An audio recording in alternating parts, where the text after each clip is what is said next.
Hello, Federico. It's lovely to see you. Congratulations on reaching 70 years. And of course, as you'll know, but not everyone else may know, we've known each other for 45 years. And I sincerely hope we'll know each other for many, many more years to come. Well, with that, I hope you can see my presentation. There's a title there, there's my name there and department there. And I'll tell you this, when we were experimenting the other day, the connection went down after a few minutes and we had to get it back.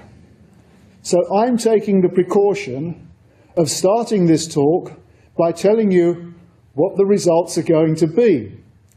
So that, have you lost my voice? I don't hear my voice coming back. It's perfect. Is it okay? Okay, fine. Good, good. I thought something had happened. Right, so what I was saying was that I thought I'd tell you the results in the beginning so that if the connection crashes, at least I've told you something. Well, that's the problem. I'm just going to talk about propagation of waves in a laminated material. It's periodic, it's got period H. And I'm going to basically just propagate Floquet waves through it. Now this is what I'm going to do. Maria, I can't hear it, it's good, but if you have troubles, wave at me or something. Now, this is the first thing. Suppose I have laminated material here, and I have some ordinary material here. And I put an acoustic wave in, a plane wave, let's say, in ordinary material. So it's not dispersive or anything like that.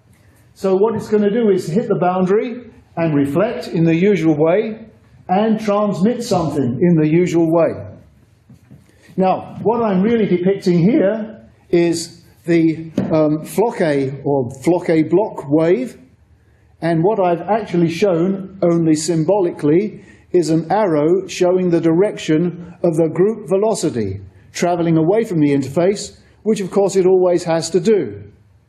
Now I was a bit interested to see whether such a material could behave like a metamaterial with crazy properties. In fact, it doesn't really, not with this, have a medium, because the energy flux always has a component there going upwards. Can you hear me? And I send a wave in, and it'll reflect down here, and there'll be something transmitted into the laminate. All right? Again, this is a Floquet block wave of some kind, and this is the direction of the group velocity. So what I've shown you there is just a perfectly ordinary refraction. And that is what happens if the frequency is low. However, if I put the frequency up, I was very pleased with myself when I realized this.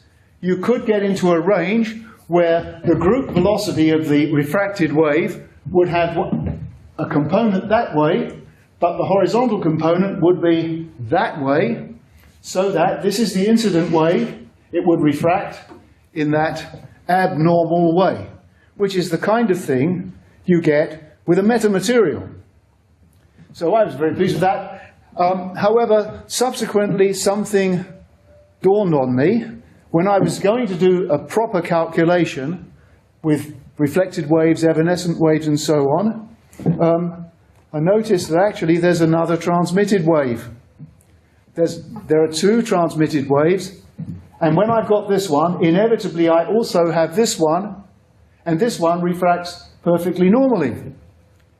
Now, if you think about effective medium theory, people usually think that if you study a wave, you can associate some effective properties with it. So if you use those properties, you're going to make an interesting prediction of some kind. But look, here I've got two waves. So what's that going to say about effective medium theory? I do not know. I expect something, but I don't know. But that's the amusing, if you like, novelty about this talk. there are two things. One is that a laminate like this really can produce negative refraction, but sadly you don't only get negative refraction, you get this kind of thing as well. It should be pretty easy to set up an experiment to confirm that, because, well, it's easy to make a laminate. Now, I should say, now I'm going to get on with it properly, having told you that, I should say that what I'm going to do is to study just, this is what I'm going to do. I've already emphasized I'm talking about group velocity. I'm really not happy with the notion of phase velocity, because in ordinary material it's absolutely fine, but the phase of a Floquet wave is subject to some kind of interpretation, and you can more or less get whichever answer you want by choosing adding 2 pi to the wave number or something like that. So this is what the work's going to contain: a quick outline of Floquet theory, which I expect Sasha did better yesterday. Then I'm going to prove something fairly important, I think, in this context. It's what you'd expect, but I don't actually believe that a proof is widely available. It's terribly simple. A proof that the energy flux really carries the energy. Sorry, the energy flux equals the energy density times the group velocity. So the energy travels with the group velocity. So when I'm talking about group velocity, I'm really talking about where the signal's going and what you would find if you tried to pick it up. So then I'm going to do a few examples for a steel epoxy laminate, and I'll give you a quick outline of the full problem for transmission and reflection. Only a quick outline. So here we go. You saw already the medium. It's laminated in the x1 direction. You know, it's like that, okay? And I'm going to look just for anti-plane strain. So x1, x2, and x3 comes out of the screen, and the only component of displacement is going to be u3. And it's going to have this form. It's going to have an exponential, omega t, k1x1, and k2x2, but that's the Floquet type exponent. And it's going to have a w of x1 in front of it, and w of x1 has the same period as the laminate. So its period is h. And if I look at one of the laminae, the equation of motion, written in terms of w, written for w, is this thing that hopefully you can see. Okay? And so if we solve that equation, I can relate the stress, sigma 1,3, and the displacement at any point in that lamina in terms of the stress and the displacement at the end of the lamina. So I can have the possibility of building up. The matrix concerned is M, which comes from solutions of that equation. It's written right there, okay, and there's a definition there if you want to see it. It's only the concept that's important. So, if I go through these laminae one by one, I can start with sigma and u at one end, and I can express sigma and u at the other end in terms of them. All right? But of course, those two things have got to be related by the Floquet sort of wave. So there's a matrix M, which is just a product of all these individual M's. Okay? And the sigma and u at one end is related to sigma at u and u at the other end through this matrix M, but it's also got to be the Floquet kind of exponent multiplied by sigma and u at the first end. So if you look at this bit, you've got an eigenvalue problem, or if you like, a dispersion relation. It's actually dead simple for this simple problem, because the determinant of any of these m's is 1, so the determinant of the whole thing is 1, and therefore it's only a 2 by 2 matrix. The dispersion relation can be written like that. So it lends itself to calculations that even I am capable of doing, employing MATLAB, without actually knowing MATLAB. I'll show you a few results next. It's for a composite made of epoxy and steel. And if you remember the picture you saw, there was some green stuff which wasn't too thick. That's epoxy. And there was some steel, which is the thick stuff. So green was epoxy, blue was steel. So let's see what we get. First, I'm just going to choose a K2, the vertical wave number, and omega, and calculate the corresponding K1 for different frequencies. Now, I'll be using F for frequency. I usually express things in terms of omega. In fact, what I do, I give omega a small imaginary part, and that's a good way of making sure that you can see what's causal and what isn't, so that you'll see. There's a result. This is a dispersion relation. There's frequency. It's measured in hertz here for that particular composite. H, the period was 4.3 millimeters. If you were interested, probably not. The K2 times H was 0.1. So it's a wave that sort of looks like that rather than like that. You know, it's propagating like that. And this is a plot of K1H versus frequency. You'll see that initially the real part's nothing, the imaginary part is negative, all right? So that means that the wave is going to decay. If the frequency is low enough, a wave at this angle is going to be decaying, it's going to be evanescent. But then, after this initial bit, there's a nice ordinary sort of piece there. There is actually an imaginary part here. It's very small, it's negative.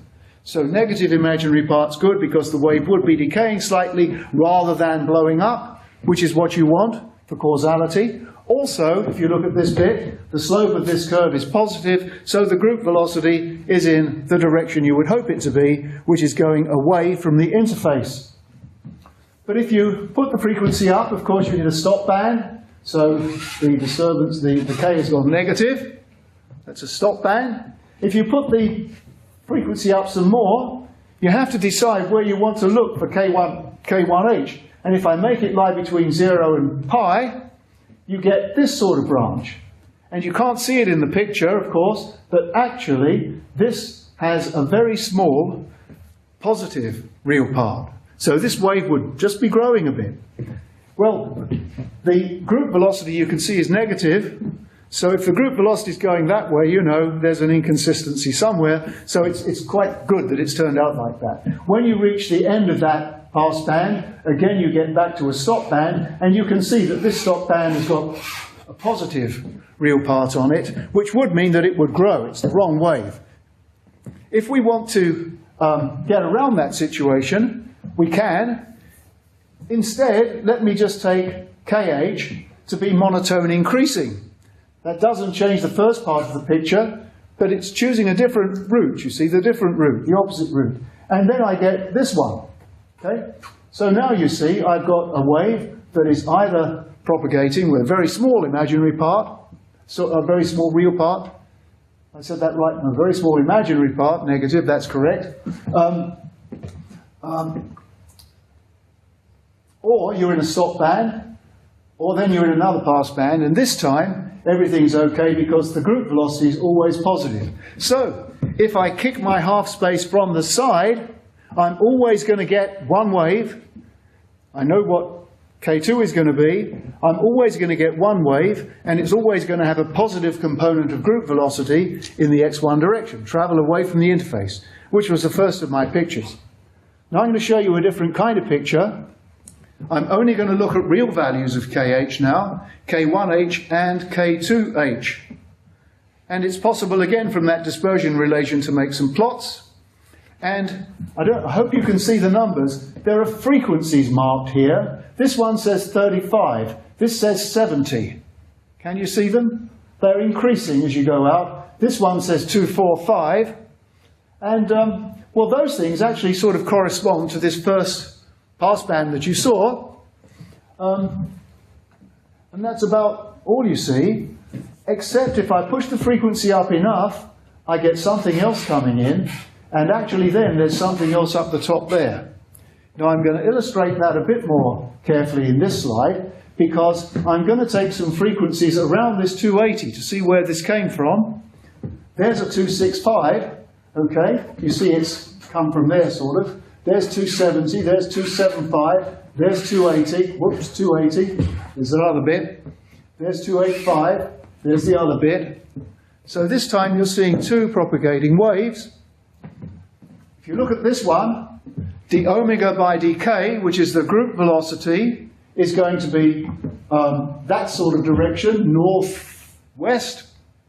Yes, northwest. And for this component, it's going to be sort of northeast a little bit. And that's rather like the other picture that I showed you. Yes. So this is the low frequency picture. And if you look at the higher frequency picture, this was the wave with the negative sort of group velocity. This is okay because I'm hitting this from below. It's only the two component of velocity, group velocity, that has to be positive. It doesn't matter whether the energy is going that way or that way. That's good enough. So there we are. So this is the amusing wave, and this is the more conventional wave. But they're both there. Now I'm just going to tell you a little bit about group velocity. And I'll do this for a general periodic medium.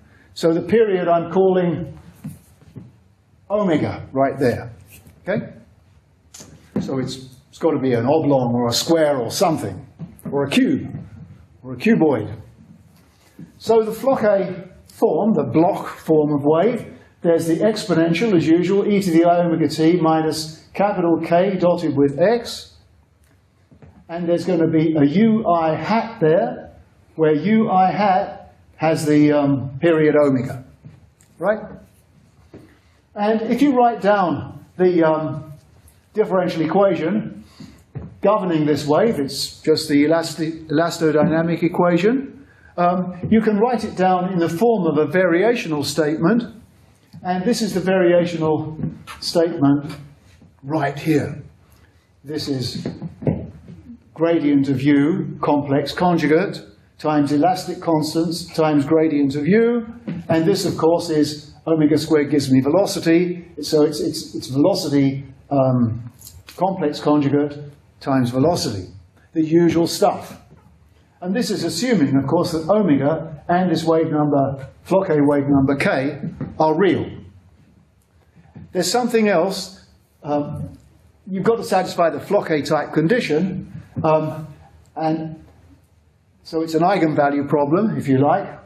And the stationary value of this thing in brackets is actually 0. So now suppose I've found from this thing, u hat, and substitute it into this expression, and I know it's 0, because this is the solution. So this is what corresponds to the gradient of u, complex conjugate. This is the gradient of u, that's its complex conjugate. You'll notice the sign flip. There are the elastic constants, and there is the corresponding expression there. Okay? So we know that. Now suppose that I change my mind and change k to k plus delta k. Now if I want to solve this problem, I'm going to have to change omega appropriately to omega plus delta omega. And this u hat is going to change to u hat plus delta u hat. And for those values, omega plus delta omega, k plus delta k, and u hat plus delta u hat, this equation still has to be satisfied. Okay? So let's do the usual first order perturbation. Throw away the delta squared terms, subtract one from the other, probably integrate by parts. Yeah, I think integrate by parts. And the thing is, if there was a delta u there, it would give nothing, because you're at the stationary point. So you're only left with the u hat which you knew to begin with, but you've got delta k and delta omega related. So you can see from this what d omega by dk1 or d omega by dk2 is going to be. And sigma hat, of course, is defined here. It's just the sort of time, the periodic part of the stress. Okay. So now let's look, see what we had. If I want to calculate the energy flux, the mean energy flux, you know what you do, it's the usual calculation, it's the real part of this thing with some sort of average on there. That average is going to be an average over the period. And I guess I just spelled that out there. I've written V is minus I omega times U, right? So that's the expression you get. If we calculate the mean energy, there's a stress times a gradient of strain there, more or less. There's a factor quarter, there should be a half, but because there's a half in this formula, you get it there. And there's similarly a quarter there. And because the variational principle balanced, the kinetic energy-like part balanced the potential energy-like part, I could write these both as just a half of this one. Now let me just remind you, this was this magic expression involving delta omega and delta k. So you can see that d omega by dk is this divided by this. If I said that right, didn't quite say it the way I meant to. But it means that the flux, this is the flux, there, pretty much, if I said that right. Yep, that's going to be the flux. And this is going to be like this kinetic energy term. The omegas do take the forms as I've given them there. And so I'm going to recognize that energy flux equals energy density times the group velocity. So utterly simple, but I don't really know that I've seen that for a composite before. And it is pretty important because I'm talking a lot about energy density, energy flux, group velocity, and I'm very happy that these concepts are sort of consistent. By the way, I'll say one other thing. This angle bracket here is sort of averaging periodic parts over a period, but there's another way of looking at it. If I didn't exactly know where the period of the medium was, and I was looking at a point, if I ensemble averaged over all possible positions of the period, I could be interpreting this thing, these angle brackets, as an ensemble average. So this is, in effect, it's a relation about ensemble averages as well. And I expect it's true more generally. I'm pretty confident it's true more generally, subject to some fairly obvious assumptions about ergodicity. But I haven't proved it. So that's that. Now, I'm going in a few minutes to show you what happens when I actually try to solve allowing for all the waves, the evanescent waves, and so on. So let's just look at the Floquet modes propagating in this laminated material. So suppose I've got two Floquet waves. One of them is characterized by W, and the other is characterized by W tilde. They both have the same omega and the same K1, which is going to be relevant to a problem where I'm matching slowness along this surface, along the x-axis. Okay? But W will have a K2, and W tilde there will have a K2. There's actually a tilde there, if you can see it. All right?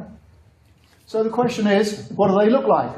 Well, if I write down the governing equation for W1, you can more or less pick it off from the bit I'm pointing at now and this bit. I think I said that right, yes. Okay? But suppose now I multiply this equation through by W tilde complex conjugate, that's the other one, all right? Complex conjugate, and then integrate my parts on that side, you get this expression. Now, you could do it the other way around. You could look at the governing equation for W star and then multiply through by W tilde. I think I've said that the right way. Yes. No, look at the equation for W tilde, multiply by W star, not W tilde star. Do the same manipulation. Now you look at this expression, you look at this expression. Provided everything's real, look, mu has got to be real. K1 has got to be real. Omega squared better be real.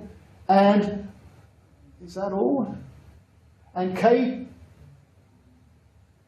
squareds, I want them to be real, right? Well, if all that's true, if they're different, then this inner product has got to vanish.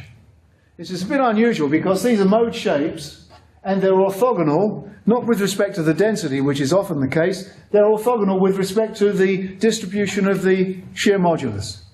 But that's going to be a useful property, pretty obviously, if you want to do a modal analysis. Now, I'll just tell you that, in fact, if omega is real and K1 is real, then K2 squared is going to be real if you're going to have a solution, right?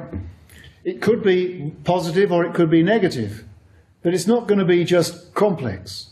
So K2 squared is either going to be positive or negative, so whether I'm talking about propagating modes or evanescent modes, then whatever I've shown you here is true. So that's why it's useful. So now let me talk about wave transmission and reflection. And first, I'm going to talk about that easy case I showed you, where the laminate's like this, and the wave is going to come in from a medium on the left. Okay?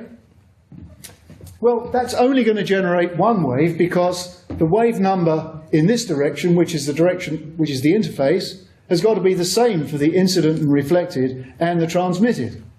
And we've already seen there's only one such wave that propagates away from the interface, that's causal. So it's a fairly boring problem, and that's what happens. And if I work out the omega by decay in such a case, it's always going to be in that direction. It's always going to be ordinary refraction. But now let's consider the more interesting case where the medium's like this, but you're hitting it from below, like this. Okay? Well, this time, you look at the transmitted wave, there's not going to be one, there's going to be loads of them, all with the same omega, all with the same K1, because that needs to match on the boundary, but they're going to have different K2s. And some of these K2s will be real, and some of these K2s will be imaginary. In fact, there's an infinite number of imaginary ones, but only a finite number, one or two that I've found anyway, of real ones. Okay, so there are lots and lots of transmitted waves, including the evanescent ones, and there are also lots and lots of reflected waves, including evanescent ones, which come from this definition of K2. Okay? So I should be able to balance those up. Let me just say the values of K2 are obtained by solving this dispersionary relation, fixing omega, fixing K1, and finding what K2s. Well, you've seen a picture of that kind of thing, and I can show you, I think, a picture next, which shows if I'm assuming the K2s are imaginary, I make a plot of K1 versus fixed omega, K1 versus the imaginary part of K2. Okay? And I make this plot. This is the real part. This is the, which is which? Oh boy, I think maybe this is the real part. This is the imaginary part. But the point is, I want K1 to take some fixed value, and that means I want K1 to be real, okay? And actually, for the calculations I did, I wanted K1H to have this sort of value. So what I've got to do, I've got to look and see where the real part of this function crosses this line. It crosses it there, there, there, and there are loads of those. So those are the K2s. And it depends on the frequency that you're talking about, how many propagating modes there'll be. Anyway, interface conditions are these. The displacement of the surface has got to be continuous.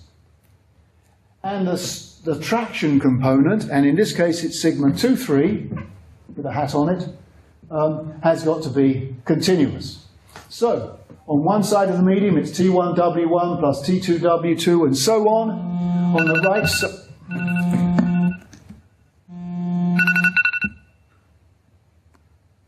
I set the alarm so that I would not overrun. Maybe to wake you up too. Okay. This is the transmitted wave.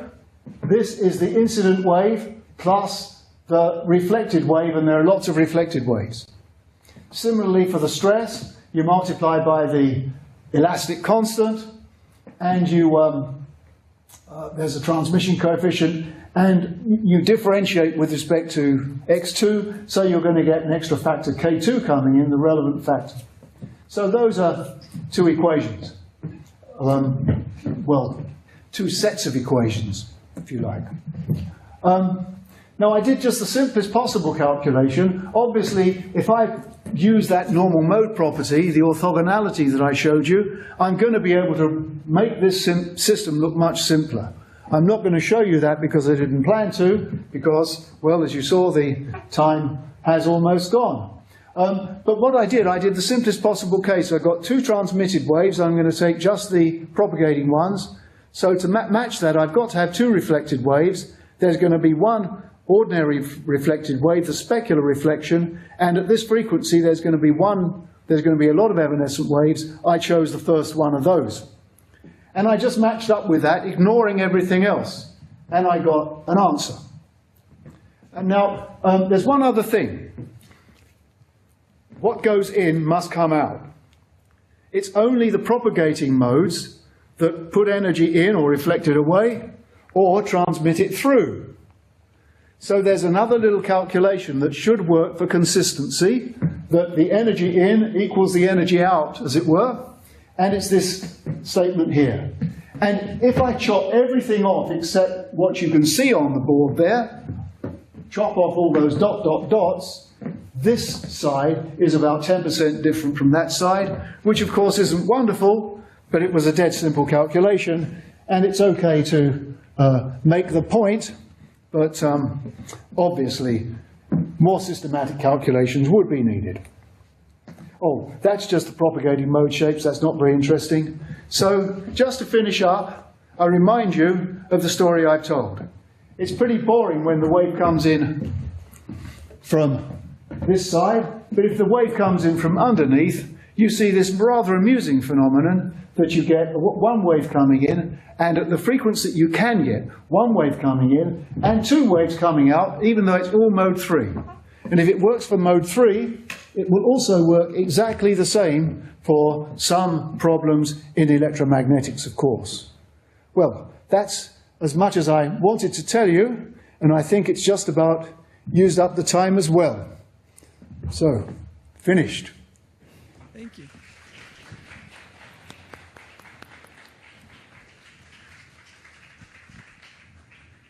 Are there any questions? Can you hear me? Yes. Yes. Well, my question is, I wonder if you have some insight into a similar problem. Rather than having this laminate, have say an array of circular cylinders, and then have an SH wave incident from below. That's a very interesting question. That's a much harder problem, of course. Sure, but I suspect. I just wonder whether that would also. Yeah, I would suspect that. Yeah, I would suspect that you would see the same kind of phenomenon, but of course the additional richness associated with the two-dimensional microstructure rather than one-dimensional. Yeah, good question. Another question. These also give raises evanescent waves. So you would have something propagating along the horizontal direction as well. Yes. Confined to the surface, you know, the usual thing, exponential decay away from the surface. Yeah, that's right. Right, that's right. Any other question?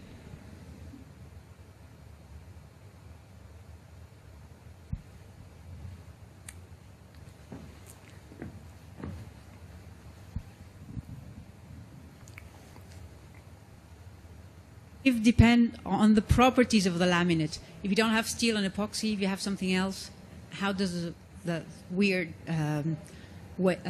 refracted wave change? I can't tell you that because I've only done the one example. I tell you something fairly amusing. The steel epoxy composite actually has properties, effective properties, very, very close to the effective properties of aluminium. So there's a natural experiment that could be done with real materials. I can only say that I believe that these phenomena would exist, but of course I can't tell you about the frequency range because I've not done the sums. And I also can't tell you, even with this problem, if I put the frequency up further, I might get 3 propagating waves, not 2, for instance. These are things that I haven't investigated, and in some ways they may be amusing to investigate. That's as much as I can say. Thank you. Any other question? I didn't hear Federico's question, but I have one. What about the distance between the two materials? Is there any? Is it? Again, I can't really tell you the answers. I'm awfully sorry. The calculation I showed you was the simplest that you could do because it only had 2 materials. And I only chose those materials and also the dimensions that the results were for. I suspect that all of these things could be studied. I mean, for the example that I showed, for the frequency that I showed, if the incident wave was incident from aluminium, the angle of the incident wave was almost exactly 45 degrees. So it was just an illustrative calculation. That's all. Well, thank you. No more? Well, I have to tell you about the Skype connection. We are connected, and you don't respond, obviously. But if you can try it now to see if it works. Yep, something's happening right now. Yeah? I just switched this thing on. Okay.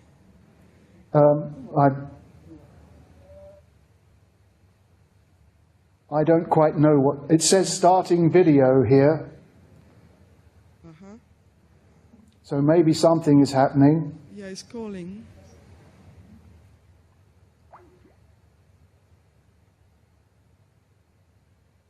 Seems to have gone. It's slow.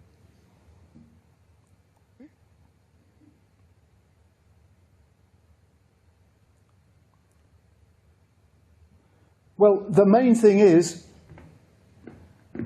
that our devices recognized each other, Right. and it's either going to work or not. So I'd suggest that I allow the next speaker to make his presentation, and I'll cycle home. Something's happening right now. Okay. So it takes some time, but it works. Yes.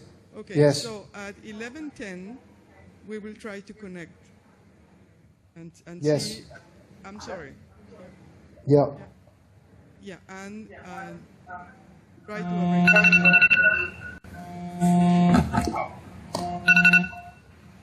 Okay? That was only my alarm.